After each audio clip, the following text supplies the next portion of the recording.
गीता में श्री कृष्ण कहते हैं कि किसी को धोखा देना एक कर्ज है जो आपको किसी और के हाथों एक ना एक दिन जरूर मिलेगा।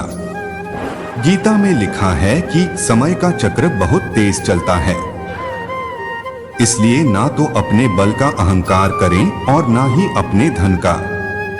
जीवन का हर दांव जीतना है तो बल से ज्यादा बुद्धि का उपयोग करें, क्योंकि बल लड़ना सिखाता है और बुद्धि जीतना।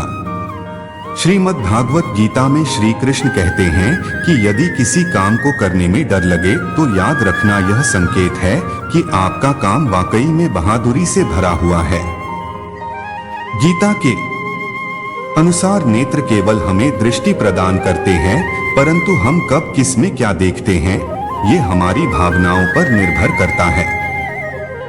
श्री कृष्ण कहते हैं कि मनुष्य को स्वयं को ईश्वर में लीन कर देना चाहिए।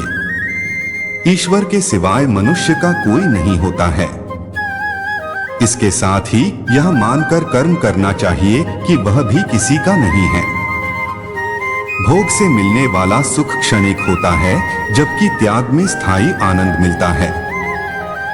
श्री कृष्ण कहते हैं कि सत्संग ईश्वर की कृपा से मिलता है, परंतु कुसंगति में भी मनुष्य अपने कर्मों से पड़ता है। गीता के अनुसार जीत और हार आपकी सोच पर निर्भर करती हैं। मान लो तो हार होगी और ठान लो तो जीत होगी।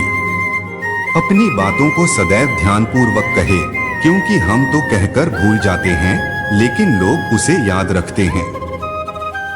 बीता हुआ कल अगर वर्तमान पर नकारात्मक प्रभाव डालने लगे तो बीते हुए कल को जहर समझकर त्याग देना चाहिए। गीता में श्री कृष्ण कहते हैं, रिश्ते मौके के नहीं भरोसे के मोहताज होते हैं। कमजोर व्यक्ति से दुश्मनी सबसे ज्यादा खतरनाक होती है, क्योंकि वो उस समय वार करता है जब हम कल्पना भी नहीं कर सकते। गलतियों को हमेशा माफ किया जा सकता है, अगर आप में हिम्मत है अपनी गलतियां स्वीकारने की। आपका खुश रहना ही आपके दुश्मन के लिए सबसे बड़ी सजा है। समय दिखाई नहीं देता, पर बहुत कुछ दिखा जाता है। महानता कभी ना गिरने में नहीं, बल्कि हर बार गिरकर उठने में है।